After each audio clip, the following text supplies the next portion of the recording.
I always had an interest ever since elementary school, for that matter.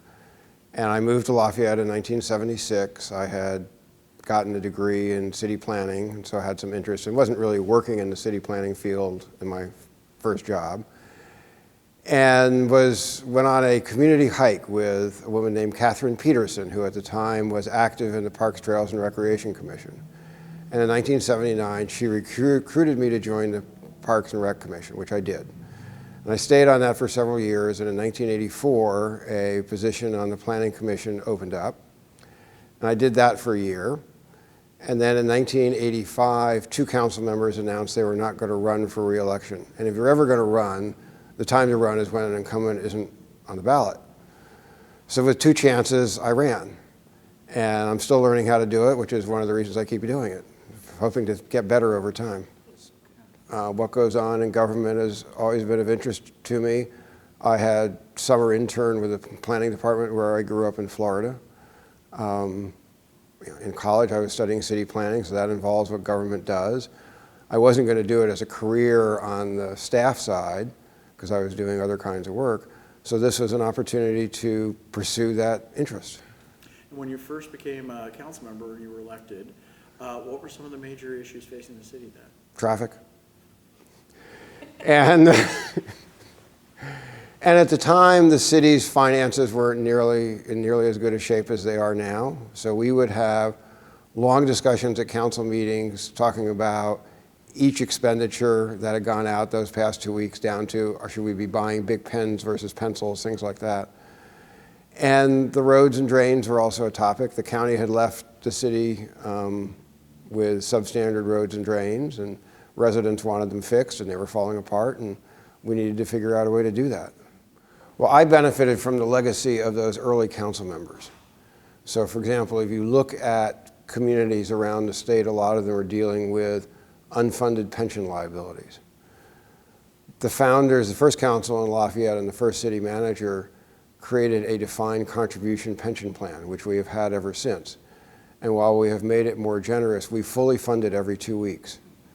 So it has allowed us to be very relaxed about the financial situation of the city. The other thing that I benefited from was this sense that you got elected to the council to serve the community, not to serve yourself, not to have some ambition necessarily for higher office. I think to my knowledge, only 1 council member since incorporation has run for a higher office, and that was county supervisor. So it's really citizens serving citizens. Okay, and how have you, what change do you see in Lafayette in the last 23 years? So there are a number. One is the downtown is more inviting. I think one thing to recognize is probably more than half the residents who were here when I was first elected are no longer here. They've moved somewhere else, they've passed on, they've been replaced by new residents. But the population actually hasn't changed that much. So there's just continuous turnover, which over a period of 30-some years starts to add up. So there's a new demographic in town. On the other hand, we have a number of people who are now older. They're in their 60s, 70s, and 80s, which we didn't have so much in the mid-1970s because most of the population growth had occurred in the 50s and 60s. The downtown is more successful. I think one of the nice things about Lafayette is that the residential neighborhoods haven't changed that much. There has been a lot of new investment in them because as the new owners come in, they invest more. The other thing that's nice is the downtown has attracted both more businesses and more residents. We always had a fairly high percentage of people who lived in apartments and other multifamily dwellings, but that's probably gone up, and it's always been what the general plan had emphasized, that we wanted most of the future growth to be in the downtown. And then in addition, we've gone from trying to see if we could set aside $1 million in reserve to having now a reserve that's more than 60% of our general fund, or more than $10 million.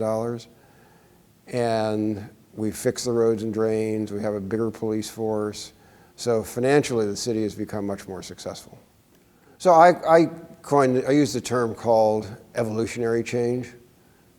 I didn't favor coming in and say changing the height limit from 3 stories to 5 stories. More, It's been 3 stories.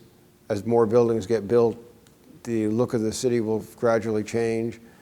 As people reinvest in their houses, they tend to become nicer and in some cases larger. We've added more public amenities. We've improved the downtown plaza. We've undergrounded the power lines. We've taken down the signs that used to clutter the downtown. We've put up nice banners instead. So there's been a certain element of just making the community look nicer, which helps people take more pride in their community. And if they do that, they are more willing to participate and more willing to help get things done. Yeah. You know, it's funny. How have you seen the issues facing the city change, and how have you seen them stay the same? What's the same and what's different? Well, they continue to resolve around planning and growth and traffic and infrastructure maintenance and finance. I think one of the biggest changes is that while Lafayette, compared to a lot of cities, has stayed relatively the same, the state has grown dramatically. When I first joined the council, we were pretty much left alone to chart the future of the city as we wished. Now we face an increasing number of state mandates that seek to influence how the city grows and what gets approved and what doesn't, and that's new. The other thing that's new is that as the county has grown, we're getting more traffic coming through Lafayette that doesn't originate in Lafayette. And so, a campaign to convince our drivers to drive less doesn't necessarily have any effect, because people elsewhere are going to look at Waze and say, oh, I can get to my destination faster by cutting through Lafayette. So that's a big change. I would say the other big thing is that, primarily through the work of Dick Holmes and others, we now get a noticeable share of the property tax. Lafayette incorporated as a no property tax city, and that was, along with the signs, I think was another way that the initial, or the third try passed.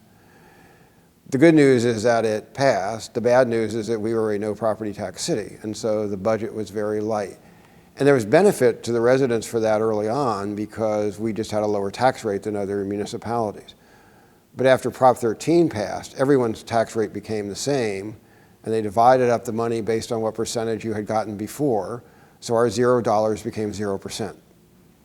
So now our residents were paying the same as everybody else, but we were getting nothing in return. And it wasn't until really Dick Holmes and some other cities throughout the state went to the legislature and fought that and were successful that we started to get 6% or so of the property tax revenue. And that has made a significant difference. Yes. I think the library not only was a great community effort to create the building, both by the individual donations from large and small, but it was a great effort to make this library more successful than we ever envisioned. In the early planning stages, we had assumed there'd be maybe 1 or 2 programs a week, not 6 or 8 a day, and that's been far more successful. It's adapted well to the changing times, and it's just a very beautiful structure. People come and look at this and say, wow, this is really pretty. It's a nice building.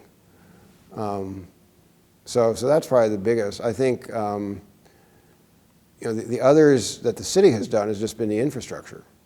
We're no longer as famous as we once were for big potholes and floods when there are heavy rains, because we fixed the roads and we fixed the storm drains. And all of that has, in turn, along with downtown beautification, has served to attract private investment.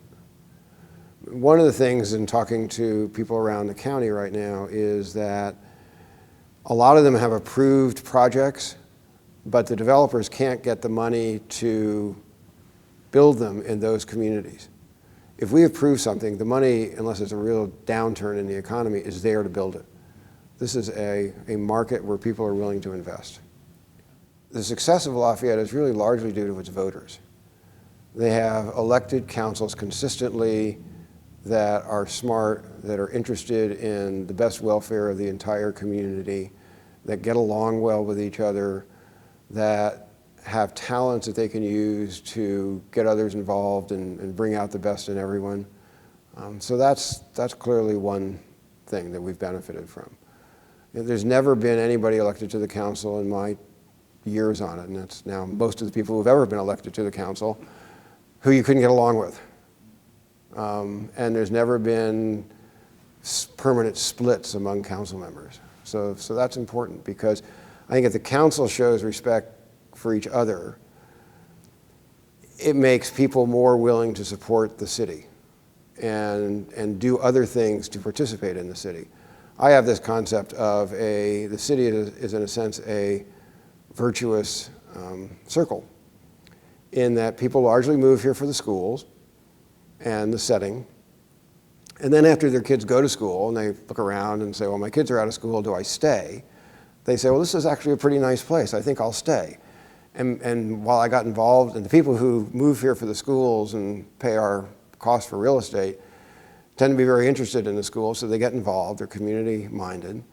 And then they get community-minded in things for the city or things for their church or things for sports leagues or whatever afterwards. And so you just have this large group of very, very skilled volunteers. And then that in turn attracts more people like them. So you just get this continuous flow. So even though the majority of the population that's here now is new compared to what it was when I was first elected, they have many of the same qualities and outlooks. Well, I think it goes back to incorporation, but I give credit to the voters. When voters have had some people run who might not have been cooperative and who are running on specific agendas rather than the overall good of the city, they were not elected.